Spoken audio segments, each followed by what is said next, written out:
From Cornwall to Birmingham and Johnston and Bexhill, here's Ruben Spar on the radio.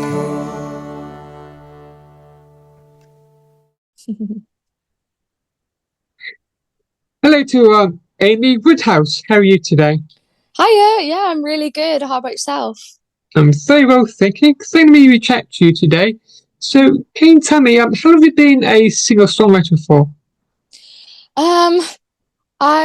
I've never actually wanted to do it until last year. Previously, I'd, primarily trained in musical theatre, so it wasn't something that I thought I could do until I actually went to see a concert in London, and then I just thought, well, I'll give it a go. And yeah, it's been crazy since then. So, what was it like going into the recording studio when you recorded your debut single?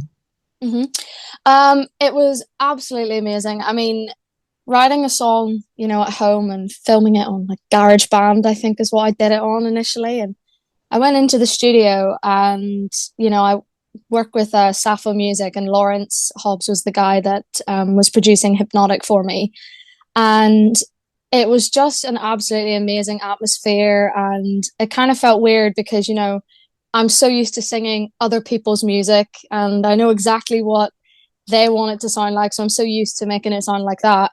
Whereas when it was all my choice and Lawrence was kind of going, well, what do you want this bit to sound like? And what do you want to add here? It was very much, I want to say a bit more freeing. Also very strange, but it was so free to be able to say, no, this is what I want my song to sound like. And it was just, it was absolutely incredible. Yeah, it's an amazing experience. So, can you tell me more about your debut single called Hypnotic? Yeah, of course. So Hypnotic, it's very much kind of a typical pop dancey song with a lot of 80s influence. So I am a big fan of 80s music. In particular, Wham and George Michael is my absolute top. And I think that just reflects in a lot of the instrumentals I write for my music. And Hypnotic, I mean, I started off with the instrumental. Again, as I said earlier on GarageBand, it was literally just playing about with different little things. And then in the space of literally 30 minutes, I got the lyrics down and I was singing through it. And I kind of just thought, oh, this is actually quite all right. I should get this recorded. It's quite catchy. Went in, worked with Lawrence and created obviously this amazing single and, released it. When it first released, like it did really well. And then actually just over Christmas and the new year, it's taken a massive spike in listeners, which has just been absolutely incredible. I mean, to go from maybe having, just over 1,000 streams to now hitting close to 10,000 in the space of like a month has just been absolutely insane. And I'm so grateful for everyone that has paid it some attention. It's great to hear. So, can you tell me more about your latest single called Night Drives? Yeah, Night Drive. So again, completely different from Hypnotic, actually. It's a lot more, I want to say chill and calm. It is a really good song for literally just having a little drive in your car. And I wanted it to be something different to show like that versatility. And actually recently, just back in November, I shot a music video for it in London with my friend Maria. She was the camera woman. She also releases music. And then one of the guys I went to uni with, Reese, fabulous actor, fabulous singer. And we had a small camera that I had got and hired a BMW, drove around London and shot some pretty cool footage and then uploaded it. And it's been doing amazing as well. And I wanted to do that personally to show other, independent artists like myself that you can create a music video. You don't need to spend tens of thousands of pounds on it and it can be just as effective. And yeah, that was something that I wanted to show was that, it's not always about the kind of glitz and glam of it all. And yeah, it's been doing amazing as well. So really, really excited. It's a good way to go with your single to sell it more. Mm-hmm. Yeah, absolutely. I think for Hypnotic, I'd thought about doing a video, but it wasn't, I knew I personally couldn't create what I would have wanted to create with that song with the very limited budget. Whereas Night Drives, the subject matter of it is literally just going out for a drive with either your friend or someone that you love. And that's something that you can very easily create in a video. And, The only issue we had was that the song's about summer and we filmed it in November in London.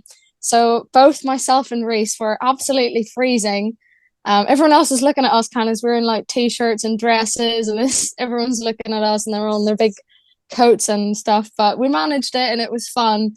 And it's just a great experience. I mean, it does just go to show that you don't need all that money, but also it does help the meaning of your song make a little bit more sense for people watching it or listening to it. They can kind of go, that's what this is about, which is really, really helpful. So will we be doing any more videos for you? Fingers crossed. Fingers crossed. I mean, my next single that I'm working on at the minute, I would really love to do a video for it, but I do want to go a little bit more all out. So I'm gonna possibly have a look into some funding and see if I can get some for it, because it's a really cool song, and I think it's just got a really cool idea that I've got to go with it. But I'll keep that under wraps as much as possible for the video for now. But yeah, the song itself is called Like Heaven, and it's extremely influenced by 70s and 80s music, more so I think than any of the other ones. So what sort of funding will you go for? Yeah, so initially I had thought about Arts Council funding, or PRS for music. They do amazing funding as well. And just looking into different ways that, there's a lot of places in the UK that do offer help for musicians. I've had a good look into all of them. I was at the Ditto Meet the Music Industry convention not that long ago. And that was a great way to just network with people and talk to people and learn about funding and who can offer it. So there's a plethora of different avenues to go down. It's just going to be selecting the best one for me personally. So how do you come about knowing Deuce PR? How did you know about them? Yeah, so PR, for me, being in the musical theatre industry, that helped a little bit because I know a little bit about, how to market yourself. It's something that we're taught in uni. And then also with my job outside, I work for a company called KLH Brand Advocates. We work within a sporting team in motorsport. I can't go into details as to which one it is because, sadly, NDAs. But and even looking in there and seeing what they do to promote themselves is just things that you have to look into. So social media is definitely a big one for me. Between TikTok and Instagram, those are my two kind of go-tos. So what's it like being a independent artist for you? Yeah, I mean, it's great at the minute, but of course it means that you don't have a label behind you that's able to kind of help you promote your music and help fund videos and extra. I am, however, on an artist development program with Sappho Music Group, who are absolutely incredible, and they offer so much guidance and information, and they help, with any promotional pictures you want done, and they help with the recording and everything. So I think, it's a great way to start out, absolutely. But I do think, you miss that kind of backing that a label does give to you. But I mean, you can do it. There's lots of other people that have done it in the past and have been incredibly successful with it. So I think it's just pushing yourself to, understand the industry you're in and understand, the limitations that being an independent artist has and how you can overcome them. So will you continue releasing singles, or thought about doing an EP or an album at some point in the future? Yeah, absolutely. So I'm thinking about maybe releasing maybe one or two, possibly three more singles, and then absolutely working towards an EP for probably the end of this year. Fingers crossed is my main goal. Haven't thought too much about it yet, focusing on what I'm doing right now, but it is definitely something I want to do because I think it helps you to kind of cement yourself as an artist, and you can say this is an EP that I have. It helps if you want to go on tour or anything like that you have something that you can show people. So it's definitely something I look forward to. So looking at tour, have you thought about doing any gigs in the near future? I would absolutely love to. Yeah, I've seen a couple of people online, actually TikTok, especially asking for independent artists to actually open for them at different gigs and things, and it's something that I absolutely want to get into. But personally, I'd like to have a couple more releases under my belt first, so that I have something to perform. I absolutely do love, performing covers and different things, but I think, when you can share your own music, it's really important. So I definitely want to get a couple more singles out there first. So finally, can you tell my listeners where can I find you on your social media? Yeah, so social media, mine is quite easy. It's literally just my name, Amie Woodhouse, on Instagram. And again, really easy, Amie Woodhouse 123 on TikTok. Those are my two main ones that I post on probably most, and that's where you'll hear about new releases and different things. Thank you for letting me chat to you today. Thank you. Enjoy the rest of your day. Thank you, you too. Goodbye. Bye. Goodbye.